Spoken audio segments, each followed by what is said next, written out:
लड़का गरम चाय काफी है। जय शंकर जी, जय बोलेगी। गरमा गरम दूध आइए बोले, चाय, लंच, बिस्किट, जो इच्छा है बोले। भोले बाबा का प्रसाद ग्रहण कीजिए। दही बोले, गरमा गरम कढ़ाई घी आइए बोले, शाही पनीर, जय बोलेगी। आलू का पराठा आइए। यात्री पंडाल में नाश्ता करते हुए अपने सामान का ध्यान खुद रखे। जो यात्री पंडाल में नाश्ता करते हुए अपने सामान का ध्यान खुद रखे। जय शंकर जी, जय भोले बाबा जी। यात्रियों से विनती है खाली पेट यात्रा ना करें। माँ शिवानी रंगमनाथ जय जबरदस्त सोड़ोत्रा। माँ शिवानी रंगमनाथ जय जबरदस्त सोड़ोत्रा। चंदनवाड़ी में आए हुए यात्रियों का हार्दिक अभिनंदन करता है। यात्रियों से विनती है खाली पेट यात्रा न करें। एक खान आगेगा, गेट छोड़ के आगेगा। यात्रियों से विनती है खाली पेट यात्रा न करें। जय शंकर जी, जय भोले। माँ शिवानी रंगमनाथ जय जबरदस्त सोड़ोत्रा चंदनवाड़ी में आए हुए यात्रियों का हार्दिक अभिनंदन करता है। यात्रियों से हो गया तमाम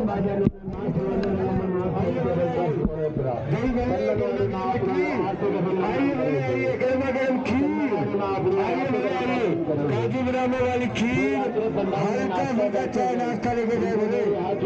खाली पेट चाय नाश्ते बोले। आइए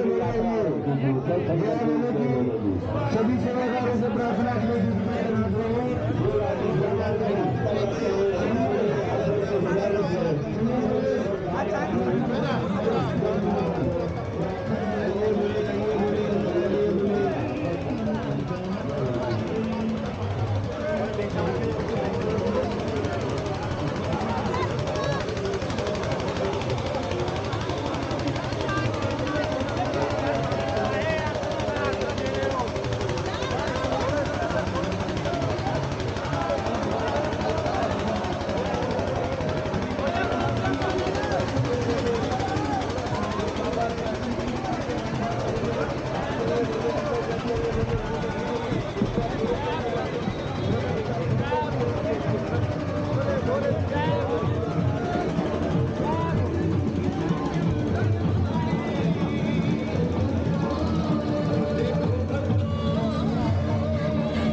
আজ ৩রা জুলাই ২০২৫ বৃহস্পতিবার। এখন বাজে সকাল ৬টা। আমরা রয়েছি প্রায় ৯৫০০ ফুট বা ২৮৯৫ মিটার উচ্চতায়। এতক্ষণ আমরা দেখলাম চন্দনবাড়ি গেটে এবছরের প্রথম সাধারণ অমরনাথ যাত্রীদের আপ্যায়নের দৃশ্য। সাধারণ বললাম কারণ ভিআইপি এবং ভিভিআইপিদের দর্শন বেশ কিছুদিন আগে থেকেই চলছে বলে শুনেছি। যাই হোক, ইনফরমেশনের গ্যাপটা এইখানে পূরণ করে দেওয়া যাক। আগের ভিডিওতে দেখিয়েছি আমরা ২রা জুলাই কিভাবে সারাদিন বাস জার্নি করে বিকেল ৩:৩০ নাগাদ নুনওয়ান বেস ক্যাম্পের কিছুটা আগে পর্যন্ত এসে পৌঁছলাম। বাস থেকে যেখানে ফাইনালি নেমেছিলাম তার একেবারে সামনেই চেক পয়েন্ট ছিল। মহিলা এবং পুরুষদের আলাদা লাইন। প্রায় ঘন্টাখানেক লাইনে দাঁড়ানোর পর সমস্ত ব্যাগ মেশিনে স্ক্যান এবং ম্যানুয়াল চেকিং দুটোই হলো। আমাদেরও সর্বাঙ্গ তল্লাশি হলো এবং আরএফআইডি ভেরিফিকেশান হলো। এখানে আমি একটা সমস্যায় পড়লাম। সাথে ক্যামেরা এবং অন্যান্য ডিজিটাল গ্যাজেট থাকায় পাওয়ার ব্যাকআপের জন্য আমার কাছে একটা বড়সড় পাওয়ার ব্যাংক ছিল। সিকিউরিটি পয়েন্টে সেটা আটকে দিল। তার জন্য আবার ওদের সিকিউরিটি সুপারভাইজারের সাথে কথা বলে বুঝিয়ে সেটা ছাড়াতে আরও প্রায় 1 ঘন্টা লেগে গেল। এরপর সেখান থেকে হেঁটে ক্যাম্পের বাইরে আসতে আসতেই আমরা পুরোপুরি এক্সস্টেড। মেন রোডে কিছুটা দূরে গিয়ে দেখলাম লিডার নদীর পাড়ে ঘেরা জায়গায় একটা সুন্দর সেলফি পয়েন্ট বানানো রয়েছে। দুজনে সেখানে গিয়ে হাত পা ছড়িয়ে বসে পড়লাম। পেহেলগামে আমাদের অ্যাডভান্স বুক করা ছিল হোটেল প্যালেস্টাইন অ্যান্ড রেস্টুরেন্ট। খানিক রেস্ট নেওয়ার পর গুগল ম্যাপে হোটেলের লোকেশনটা দেখে হেঁটে সেখানে পৌঁছে গেলাম। ফ্রেশ হয়ে রুমেই কিছু খাবার অর্ডার করে নিলাম এবং খেয়ে তাড়াতাড়ি ব্যাগ গুছিয়ে শুয়ে পড়লাম। রাতে প্রায় 2টোর সময় উঠে ঘরের পর্দা সরিয়ে দেখি রাস্তায় রীতিমতো গাড়ির ঢল নেমে গেছে। আমরা তাড়াতাড়ি স্নান সেরে 3টের মধ্যে হোটেল থেকে বেরিয়ে এলাম এবং একটা রুকস্যাক হোটেলে জমা রেখে হেঁটে রওনা দিলাম। আমাদের সাথে রইল একটা বড় রুকস্যাক এবং একটা মাঝারি ব্যাকপ্যাক। রাস্তায় বেরিয়ে মানুষের স্রোতের সাথে নুনওয়ান ক্যাম্পের দিকে হাঁটতে হাঁটতেই জানতে পারলাম সমস্ত লোকাল শেয়ারিং ক্যাব নাকি আগে চেকিং হবে, তারপর ক্যাম্পের যাত্রীদের আগে চন্দনবাড়ি পৌঁছাবে এবং শেষে বাইরের হোটেলে থাকা যাত্রীরা গাড়ি পাবে। বিপদে পড়লাম। রাস্তায় প্রায় 1 ঘন্টার কাছাকাছি অনিশ্চয়তার মধ্যে অপেক্ষা করার পর দেখলাম কিছু কিছু গাড়ি মাঝ রাস্তা থেকেই প্যাসেঞ্জার তুলে নিচ্ছে। আমরাও তেমন একটা গাড়ি পেয়ে গেলাম। 200 টাকা মাথাপিছু ভাড়া নিয়ে প্রায় আধ ঘন্টায় চন্দনবাড়ি পৌঁছে দিল। প্রায় 2 কিলোমিটার পথ, এতক্ষণ লাগার কথা নয়। তবে একাধিক চেক পয়েন্ট, পাহাড়ি চড়াই, আঁকাবাঁকা রাস্তা এবং দীর্ঘ গাড়ির লাইনের জন্য এই সময়টা লাগলো। গতকাল সারাদিনের জার্নি, রাতে ঠিকঠাক ঘুম না হওয়া এবং ভোরেই আবার এই সর্পিল রাস্তার জন্য আমাদের শরীরটা বেশ খারাপ লাগছিল। চন্দনবাড়ি পৌঁছে গাড়ি থেকে নেমে রাস্তার ধারে দাঁড়িয়ে যখন দুজনে একটু খোলা হাওয়ায় ধাতস্থ হচ্ছি, তখনই ঘোড়াওয়ালাদের দৌরাত্ম্য শুরু হলো। একজন তো সরাসরি এসে তার আধার কার্ড আমার পকেটে গুঁজে দিয়ে বলল, যা সরকারি রেট তাই দেবেন, 1 পয়সাও বেশি নয়। অফারটা ভালো, রাজি হয়ে গেলাম। তারপর চন্দনবাড়ি চেক পয়েন্টে আবার পুরুষ এবং মহিলাদের আলাদা লাইনে দাঁড়িয়ে সব ব্যাগ এবং নিজেদেরকেও চেক করাতে হলো। এরপরেই শুরু হলো চারিদিকে করজোরে ডাকাডাকি এবং খেয়ে যাওয়ার আবেদন। এই ভিডিওটা সেখান থেকেই শুরু। চা বিস্কুট আর হালকা কিছু খেয়ে এবং সামান্য কিছু খাবার রাস্তার জন্য সংগ্রহ করে আমরা এগিয়ে চললাম ঘোড়ার প্রিপেড কাউন্টারের দিকে।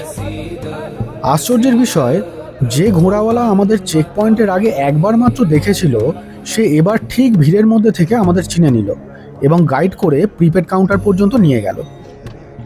ওখানে গিয়ে আমরা 4550 টাকা মাথাপিছু জমা দিয়ে গুহা পর্যন্ত 2টো ঘোড়া বুক করলাম। যাত্রার প্রথম দিন বলে কিনা জানি না, তবে 2023-এ দেখা কেদারনাথের থেকে এখানকার প্রশাসনিক ব্যবস্থা যথেষ্ট সুষ্ঠু এবং কড়া বলেই মনে হলো।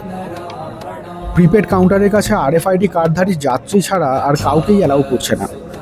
শুধু তাই নয়, ঘোড়াওয়ালা এবং যাত্রী উভয়ের কার্ডের ডিটেলসই সিস্টেমে এন্ট্রি হচ্ছে এবং কাউন্টার থেকে বারবার যাত্রীদের বলে দিচ্ছে যে পর্চি যেন যাত্রা শেষ হবার পরেই একমাত্র ঘোড়াওয়ালাদের হাতে দিই, তার আগে নয়। যাত্রীকে ছাড়ার পর ওই পর্চি কাউন্টারে জমা না করলে ঘোড়াওয়ালারা পেমেন্ট পাবে না।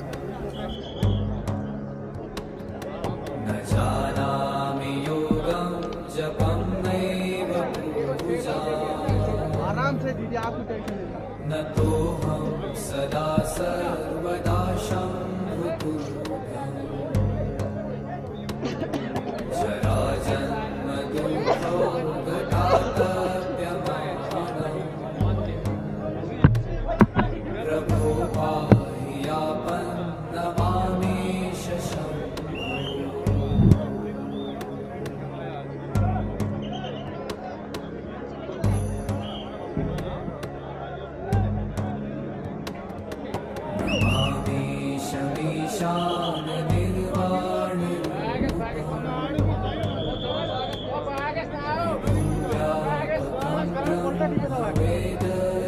সকাল 6:44 আমরা ঘোড়ার পিঠে যাত্রা শুরু করলাম।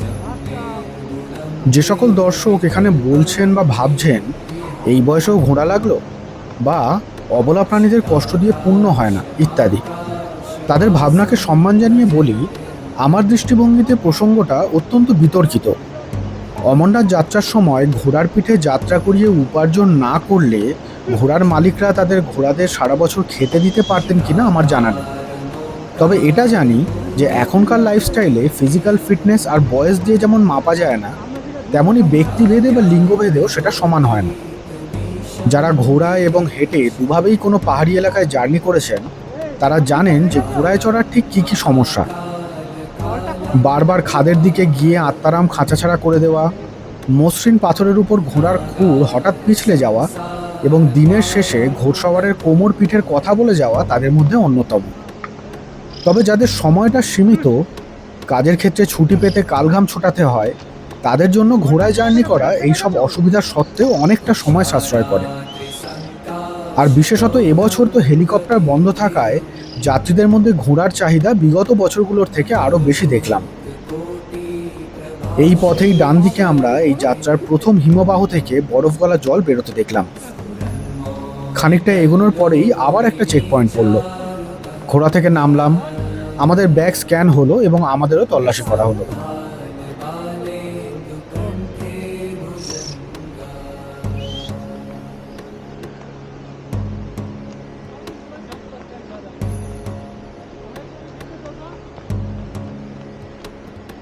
चलत्कुण्डलं भ्रूसुनेत्रं विशालम् प्लान तो है यहाँ से जाएंगे। प्रसन्नाननं नीलकण्ठं दयालम् और जगह जो है देखने का टाइम नहीं मिलेगा आपका इस मृगाधीश चर्माम्बरं मुण्डमालम्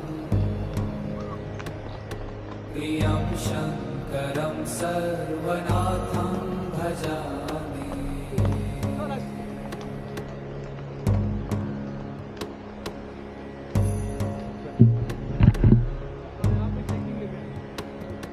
प्रचण्डं प्रकृष्टं प्रगल्भं परेशम्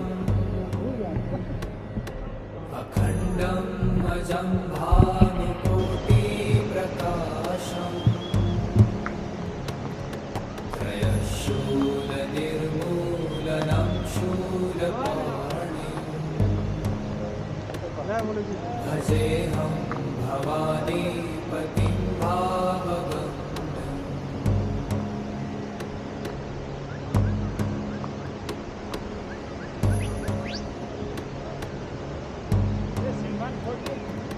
कलातीत कल्याण कल्पान्तकारी सदा सज्जनानन्ददाता पुरारी। সকাল 6:53। সামনেই পেসু টপের খাড়া চড়াই রাস্তা, তাই শুরু করার আগে আমাদের ঘোড়া দুটিকে একটু জল খাইয়ে নিল তাদের মালিকরা। प्रसीद प्रसीद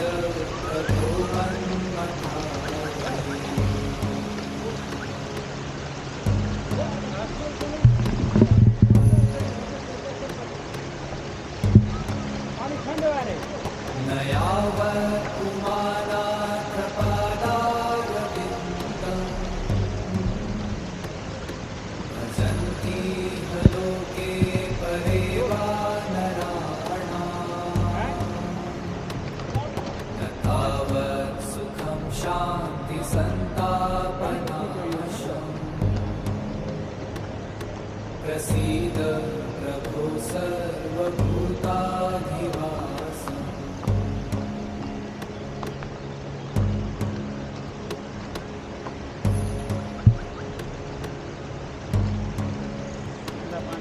न जानामि योगं जपं नैव पूजा न तोऽहं सदा सर्वदा शम्भुः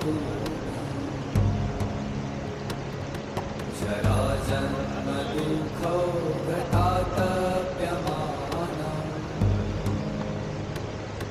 प्रभो पाह्यापन्नमामि शशम्।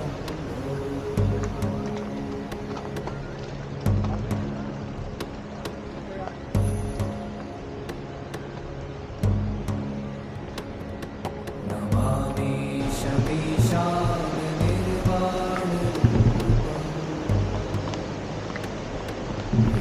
व्यापकं ब्रह्मवेदस्वरूपम्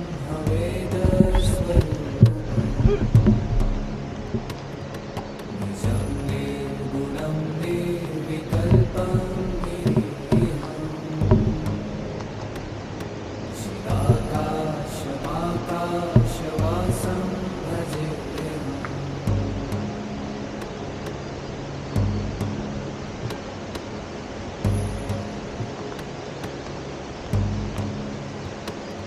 ঘোড়াওয়ালারা ঘোড়া দুটিকে মূল পাথরে বাঁধানো রাস্তা দিয়ে না হাঁটিয়ে পাশের মাটি এবং পাথরের রাস্তা দিয়ে নিয়ে যাচ্ছে দেখে কারণ জিজ্ঞাসা করলাম। ওরা বলল, ঘোড়ার খুরের নিচে লাগানো লোহার নাল মসৃণ শক্ত পাথরের উপর স্লিপ করে, ফলে ঘোড়া ঠিকঠাক চলার গ্রিপ পায় না। কিন্তু নরম পথ হলে চলতে সুবিধা হয়। বিষয়টা জানতাম, কিন্তু তখন মনে ছিল না।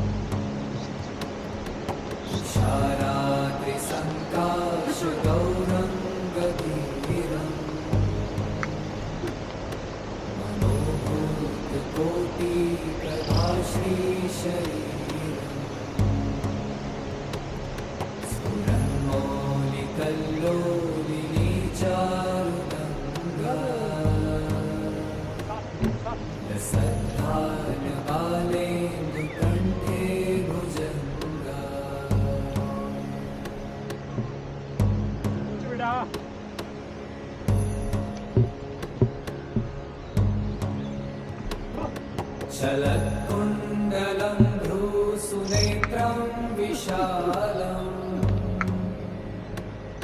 प्रसन्नाननं नीलकण्ठं दयालम् मृगाधीशचर्माम्बरं मुण्डमालम् प्रियं शङ्करं सर्वनाथं भजामि। সকাল 7:32। এখন আমরা এসে পৌঁছলাম পিস্সু টপ। সমুদ্র সমতল থেকে প্রায় 3500 মিটার বা প্রায় 11,700 ফুট উচ্চতায় অবস্থিত এই পিস্সু টপকে চন্দনওয়ারির পর অমরনাথ যাত্রার প্রথম অফিসিয়াল স্টপ বলা যেতে পারে। অত্যধিক খাড়াই এবং পাথুরে রাস্তা হওয়ার জন্য এই পথের কোনো ভিডিও করা হয়নি। চন্দনওয়ারি থেকে পিস্সু টপ পর্যন্ত ঘোড়ার এবং হাঁটার রাস্তা আলাদা, এবং ঘোড়ার রাস্তাটি তুলনামূলক বেশি খাড়াই। কথিত আছে অমরনাথ গুহায় যাওয়ার পথে এই স্থানেই মহাদেব তার শরীরের সমস্ত পিস্সু বা উকুন ত্যাগ করেছিলেন। সেই কারণে এই স্থানটির নাম পিস্সু টপ রাখা হয়েছে। অপর এক কিংবদন্তি অনুসারে এই স্থানেই দুটি পিশাচের বা রাক্ষসের দল একে অপরের সাথে লড়াই করেছিল মহাদেবের প্রথম দর্শন পাওয়ার জন্য। এখানে পাওয়া বিশাল পাথরের স্তূপগুলি তাদের সেই যুদ্ধের ধ্বংসাবশেষ বলেই মনে করা হয়। এই স্থানটি শুধুমাত্র একটি পৌরাণিক কাহিনীর প্রতীকী নয়, এখান থেকে নিচের উপত্যকার অত্যাশ্চর্য দৃশ্য পর্যটক এবং তীর্থযাত্রীদের কাছে একে একটি দর্শনীয় স্থান হিসাবেও চিহ্নিত করে।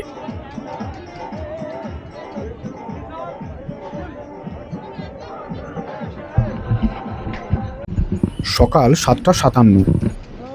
দূরে ডান দিকে একটা উদ্দাম পাহাড়ি ঝর্ণা চোখে পড়ল। লেখকের ভাষায় বলা চলে ভয়ঙ্কর সুন্দর।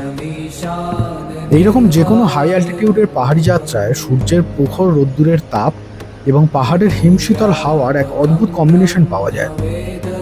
যেখানে রোদ্দুর সেখানে শরীরের খোলা অংশ জ্বালিয়ে দেয়, আর যেখানে ছাওয়া সেখানে শিরদাঁড়া পর্যন্ত জমিয়ে দেয়। শুষ্ক আবহাওয়ায় ঠোঁট ফেটে যায়। আমাদের টুপিগুলো ব্যাগের ভেতরে ছিল এবং ঘোড়ায় বসে সেগুলো বের করার কোনো উপায় ছিল না, তাই যথাসম্ভব ঢেকে ঢুকে ম্যানেজ করতে হচ্ছিল। এখানে আমাদের ঘোড়াওয়ালাদের দেখে বেশ বুঝছিলাম পাহাড়ে নিজেকে একটু কম পরিচ্ছন্ন রাখার উপকারিতা কতটা।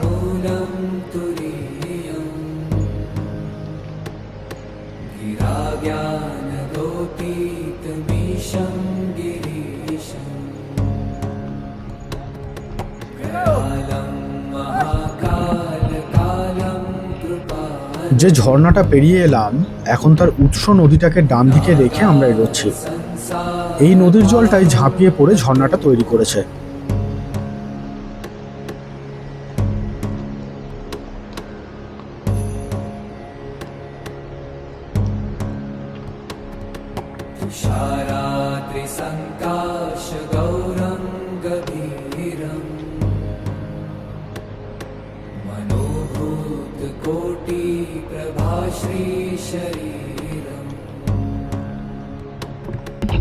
সকাল 8:02। আমরা পিস্সু টপ থেকে প্রায় 1 কিলোমিটার এগিয়ে এসেছি।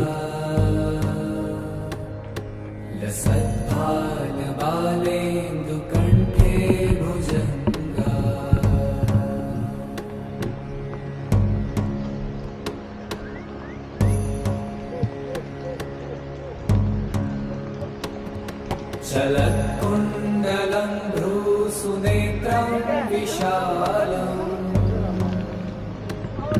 प्रसन्नाननं नीलकण्ठं दयालम् मृगाधीशचर्माम्बरं मुण्डमालम् प्रियं शङ्करं सर्वनाथं भजामि।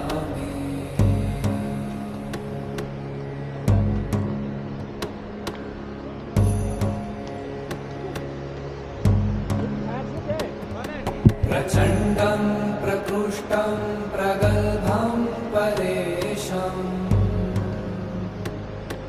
अखण्डम् अजं भानुकोटिप्रकाशम् त्रयशूलनिर्मूलनं शूलपाणिम् भजेऽहं भवानीपतिं भावगम्यम्।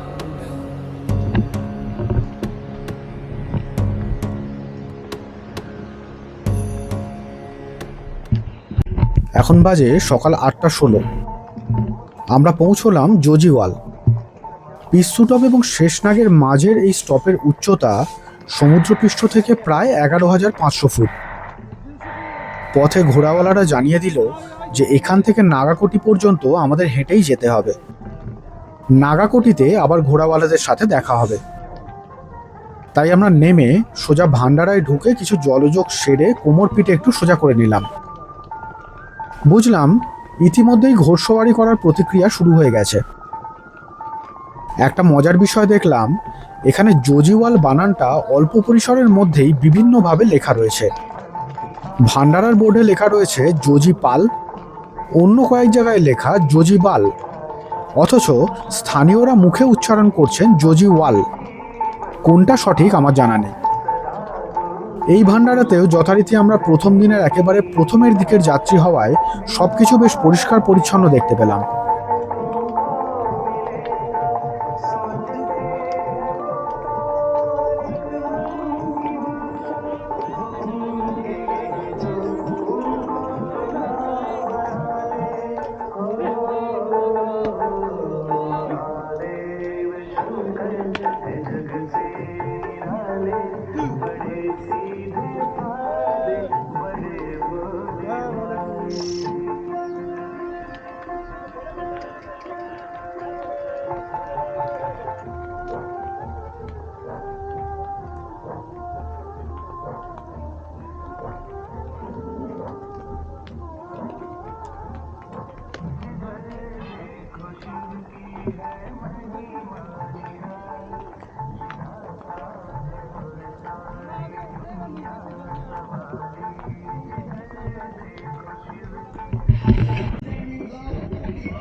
সকাল 9:14।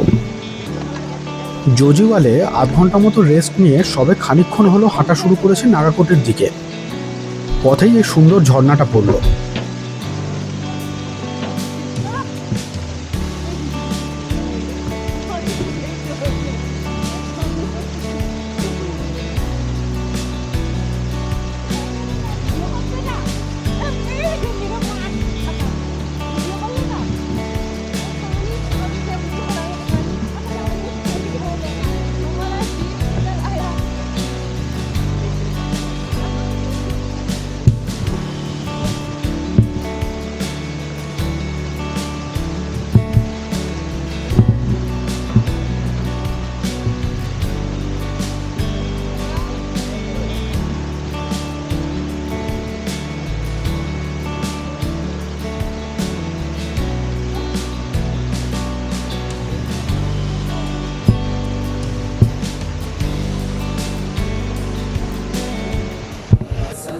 জজিওয়াল এবং নাগাকোটির মাঝের রাস্তাটায় ঘোড়া চলবে না, এই সিদ্ধান্তটা প্রশাসনিক না এর পিছনে অন্য কোনো প্রভাব বা কারণ আছে জানি না। তবে এই রাস্তাটুকুতে পালকি এবং পিট্টুওয়ালাদের রাজত্ব চোখে পড়ার মতো। হাঁটা শুরু করার কিছু পর থেকেই একাধিক পালকি এবং পিট্টুওয়ালারা আমাদের এবং অন্যান্য যাত্রীদের কাছে ভাড়া নেওয়ার জন্য একাধিকবার আসতে থাকলো। এটা স্থানীয় কিছু মানুষের উপার্জনের পথ, সেটা বুঝি, কিন্তু এতজনকে এতবার না বলতে বলতে একটা সময় বিষয়টা বেশ বিরক্তিকর হয়ে উঠেছিল।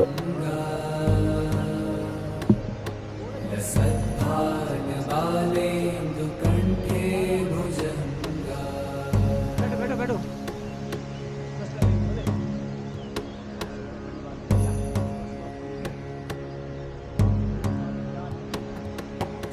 चलत्कुण्डलं भ्रूसुनेत्रं विशालम्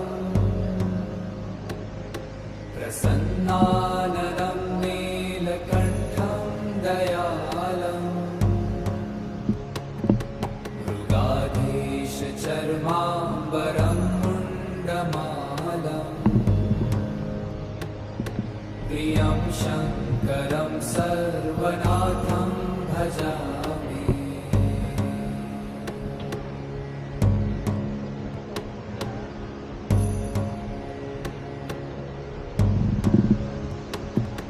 प्रचण्डं प्रकृष्टं प्रगल्भं परेशम्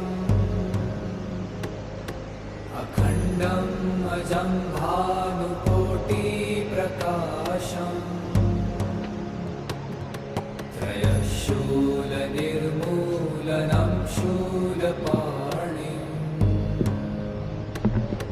भजेऽहं भवानीपतिं भावगम्।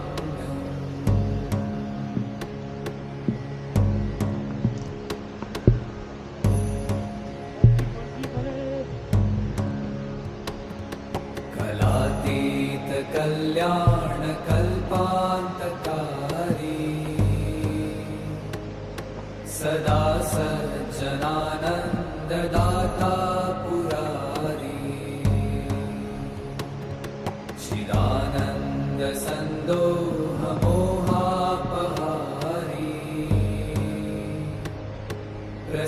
পরবর্তী ভিডিওগুলোয় যাত্রার বাকি অংশ থাকবে এবং এই ভিডিও ডেসক্রিপশনে এই ট্রিপের প্লে লিস্টের লিঙ্ক দেওয়া রইল।